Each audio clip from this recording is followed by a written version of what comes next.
नमस्कार, चंडीगढ़ से आपका स्वागत है। मैं हूं गौतम देव शर्मा। आइए सबसे पहले नजर डालते हैं कुछ अहम खबरों पर। प्रधानमंत्री नरेंद्र मोदी ने मन की बात कार्यक्रम में देशवासियों से किया 13 से 15 अगस्त तक हर घर तिरंगा अभियान में शामिल होने का आह्वान।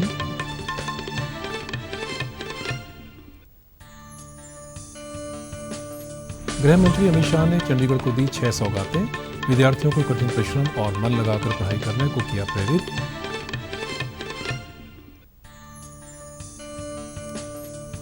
और हरियाणा और पंजाब में शहीद ऊधम सिंह के शहादत दिवस पर राज्य स्तरीय कार्यक्रमों का आयोजन। अब समाचार विस्तार से। प्रधानमंत्री नरेंद्र मोदी मन की बात कार्यक्रम की 91वीं कड़ी में आज देशवासियों से रूबरू हुए। अपने कार्यक्रम की शुरुआत में उन्होंने कहा कि हम लोगों ने पहले इतनी सारी बातें की हैं, अलग अलग विषयों पर अपनी बात साझा की है, लेकिन इस बार मन की बात खास है क्योंकि भारत शीघ्र ही अपनी स्वतंत्रता के 75 वर्ष पूरे करेगा। प्रधानमंत्री ने कहा कि श्रोता सौभाग्यशाली हैं कि वे स्वतंत्र भारत में पैदा हुए हैं। प्रधानमंत्री ने शहीद ऊधम सिंह को श्रद्धांजलि अर्पित करते हुए कहा कि उन्होंने अपना सर्वस्व देश के लिए न्यौछावर कर दिया था। प्रधानमंत्री ने इस महीने के शुरू में मेघालय में अमृत महोत्सव के तहत आयोजित कार्यक्रम का जिक्र किया, जहां लोगों ने मेघालय के बहादुर योद्धा यू टिरोत सिंह की पुण्यतिथि पर उन्हें याद किया। मोदी ने कर्नाटक में अनूठे अभियान अमृता भारती कंडार्थी का भी जिक्र किया। जब भारत अपनी आजादी के 75 वर्ष पूरे करेगा, हम सभी बहुत अद्भुत और ऐतिहासिक पल के गवाह बनने जा रहे हैं। ईश्वर ने ये हमें बहुत बड़ा सौभाग्य दिया है। आप भी सोचिए, अगर हम गुलामी के दौर में पैदा हुए होते तो इस दिन की कल्पना हमारे लिए कैसी होती। गुलामी से मुक्ति की वो तड़प, पराधीनता की बेड़ियों से आजादी की वो बेचैनी कितनी बड़ी रही होगी। प्रधानमंत्री मोदी ने कहा कि मुझे यह देखकर खुशी होती है कि आज़ादी का अमृत महोत्सव एक जन आंदोलन का रूप ले रहा है। इस दिशा में इस महीने बहुत से ही रोचक प्रयास हुआ है, जिसका नाम है आज़ादी की रेलगाड़ी और रेलवे स्टेशन। इस प्रयास का लक्ष्य है कि लोग आज़ादी की लड़ाई में भारतीय रेल की भूमिका को जानें। पीएम ने कहा कि झारखंड के गोमो जंक्शन को अब आधिकारिक रूप से नेताजी सुभाष चंद्र बोस जंक्शन गोमो के नाम से जाना जाता है। इसी स्टेशन पर कालका मेल में सवार होकर नेताजी सुभाष चंद्र बोस ब्रिटिश अफसरों को चकमा देने में सफल रहे थे। देश भर के 24 राज्यों में ऐसे 75 रेलवे स्टेशनों की पहचान की गई है। इन्हें बहुत ही खूबसूरती से सजाया गया है। प्रधानमंत्री ने कहा कि आज़ादी का अमृत महोत्सव के तहत 13 से 15 अगस्त तक एक विशेष अभियान हर घर तिरंगा का आयोजन किया जा रहा है। इस अभियान का हिस्सा बनकर 13 से 15 अगस्त तक अपने घर पर तिरंगा जरूर फहराएं। मोदी ने कहा कि कोविड महामारी से लड़ाई अब भी चल रही है। प्रधानमंत्री ने भारतीय वर्चुअल हर्बेरियम का भी जिक्र किया, जो इसी महीने शुरू किया गया है। प्रधानमंत्री ने कहा कि यह हर्बेरियम भारतीय वनस्पति जगत पर अनुसंधान के लिए महत्वपूर्ण साधन बनेगा। पीएम ने किसानों की बात करते हुए कहा कि शहद उत्पादन में आज इतनी अधिक संभावनाएं हैं कि प्रोफेशनल पढ़ाई करने वाले युवा भी इसे अपना स्वरोजगार बना रहे हैं। आज हमारे युवा हर क्षेत्र में देश को गौरवान्वित कर रहे हैं।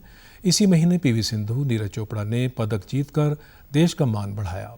चेन्नई में 44वें चेस ओलंपियाड की मेजबानी का नाम भी देश के लिए गर्व की बात है। वहीं बुड़ैल में चंडीगढ़ के पूर्व भाजपा अध्यक्ष व हिमाचल में भाजपा के प्रदेश सह प्रभारी संजय टंडन ने भाजपा समर्थकों के साथ मन की बात कार्यक्रम सुना। आज के इस एपिसोड के अंदर हम सबको ये देखने को मिला कि किस तरीके से देश जो आज़ादी के 75 वर्ष पूर्ण करता हुआ आज़ादी का अमृत महोत्सव मनाने की ओर आगे बढ़ रहा है। और उसके साथ ही साथ प्रधानमंत्री जी ने ये भी बताया कि 75 वर्ष पूरे करने के बाद हम अगले 25 वर्षों में क्या क्या कर सकते हैं, उसके बारे में भी जानकारी हम सबको मिलनी चाहिए और देश को कैसे आगे बढ़ाना है। इस दौरान उन्होंने कहा कि हमें हर घर तिरंगा अभियान से जुड़कर आज़ादी की 75वीं वर्षगांठ को खास बनाना चाहिए। उन्होंने लोगों से प्रधानमंत्री मोदी के इस अभियान से जुड़ने की अपील की। नशीली दवाओं की तस्करी और राष्ट्रीय सुरक्षा विषय पर आयोजित राष्ट्रीय सम्मेलन में चंडीगढ़ पहुंचे गृह मंत्री अमित शाह ने शहर को 6 सौगातें दी हैं। उन्होंने 5 इलेक्ट्रिक बसों को हरी झंडी दिखाई। वहीं मौली जागरा, किशनगढ़ और सेक्टर 12 के राजकीय आदर्श उच्च विद्यालयों का लोकार्पण किया। उन्होंने सेक्टर 43 स्थित मल्टी लेवल पार्किंग का शिलान्यास और पोषण लड्डू अभियान का शुभारंभ किया। मौली जागरा के राजकीय स्कूल में आयोजित मुख्य कार्यक्रम में प्रशासक बनवारी लाल पुरोहित और सांसद किरण खेर भी उपस्थित थे। इस दौरान गृह मंत्री ने विद्यार्थियों से कहा कि आप सौभाग्यशाली हैं जो राष्ट्रीय शिक्षा नीति 2020 के तहत पढ़ेंगे। उन्होंने विद्यार्थियों को कठिन परिश्रम और मन लगाकर पढ़ाई करने की ताकत के बारे में भी बताया कि बच्चों, आप सभी भाग्यवान हो कि राष्ट्रीय शिक्षा नीति 2020 के तहत आपका अभ्यास अब जहां से है वहां से आगे बढ़ने वाला है। राष्ट्रीय शिक्षा नीति 2020 को बहुत बारीकी से बनाया गया है और इसके अंदर रटा रटाया कोर्स की जगह बच्चे को सर्वज्ञ बनाना, इसके व्यक्तित्व का विकास करना, इसके दिमाग की क्षमताओं का विकास करना, विश्व भर में उसके सामने कितनी संभावनाएं पड़ी है उसको समझाकर अपना रास्ता वो खुद तय करे। इस प्रकार की एक नई राष्ट्रीय शिक्षा नीति जो मोदी जी लाए हैं उसके तहत आप पढ़ने वाले हो। उन्होंने कहा कि हाल ही में देश की राष्ट्रपति बनी द्रौपदी मुर्मू कठिन परिश्रम और लगन का एक उदाहरण है। यह आपकी काबिलियत पर निर्भर करता है कि आप क्या करना चाहते हैं। परिश्रम करोगे तो सब मिलेगा। किसी भी फील्ड में जाओ, सफल बनने का यही मूल मंत्र है। अपने 8 घंटे के दौरे के दौरान गृह मंत्री अमित शाह ने शाम को सुखना लेक पर आज़ादी का अमृत महोत्सव और हर घर तिरंगा अभियान पर केंद्रित लेजर शो भी देखा। शहीद ऊधम सिंह के बलिदान दिवस पर रतिया में एक राज्य स्तरीय कार्यक्रम का आयोजन किया गया। इस दौरान पहुंचे हरियाणा के शिक्षा मंत्री कंवर पाल ने शहीद ऊधम सिंह को श्रद्धांजलि देते हुए कहा कि हमें क्रांतिकारियों की शहादत और त्याग से प्रेरणा लेनी चाहिए। आज प्रदेश सरकार की ओर से महापुरुषों की जयंतियों पर बड़े बड़े कार्यक्रमों का आयोजन किया जाता है। शहीद हमारी अनमोल विरासत हैं। शिक्षा मंत्री ने कहा कि मुख्यमंत्री खुद चाहते थे कि वे स्वयं इस कार्यक्रम में शामिल रहें, लेकिन चंडीगढ़ में उत्तरी राज्यों के मुख्यमंत्रियों के सम्मेलन के चलते उन्हें अपना दौरा रद्द करना पड़ा।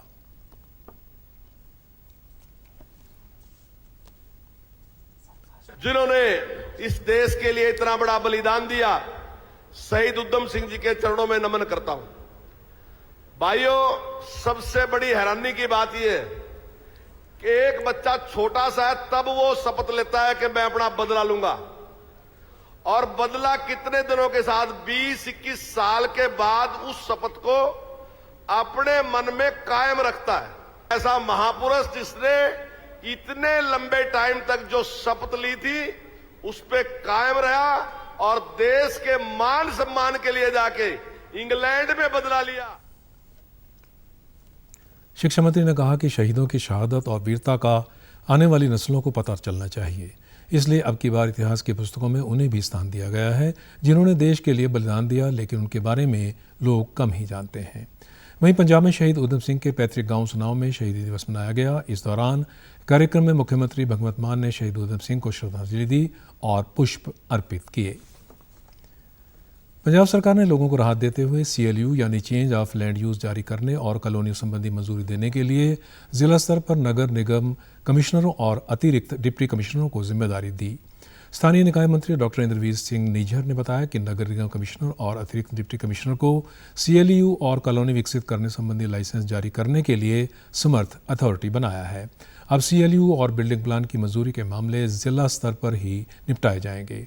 डॉक्टर निझर ने कहा कि अधिकारी सुनिश्चित बनाएं कि किसी भी अनधिकृत कॉलोनी को विकसित न होने दिया जाए। उन्होंने कहा कि शिकायत निवारण प्रणाली को मजबूत करने के लिए निगम कमिश्नर और अतिरिक्त डिप्टी कमिश्नर सप्ताह में एक दिन प्राथमिक रूप से वीरवार को सुबह 11 से 1 बजे तक शहरवासियों को शिकायतें सुनेंगे और माह के एक निर्धारित दिन सभी अधिकारियों के साथ अपने अधीन क्षेत्र में जाकर लोक शिकायतें कैंप लगाएंगे। चंडीगढ़ के सेक्टर 37 स्थित परशुराम भवन में शहीद उधम सिंह की याद में आज रक्तदान शिविर का आयोजन किया गया। पीजीआई चंडीगढ़ और श्री परशुराम भवन के सहयोग से सुबह 9 बजे से दोपहर 2 बजे तक लगाए इस शिविर में करीब 59 लोगों ने रक्तदान किया। इस दौरान श्री परशुराम भवन के अध्यक्ष यशपाल तिवारी ने कहा कि कैंप में खूनदान के साथ साथ लोगों को अंगदान के बारे में भी जागरूक किया गया और पंजीकरण भी करवाए गए।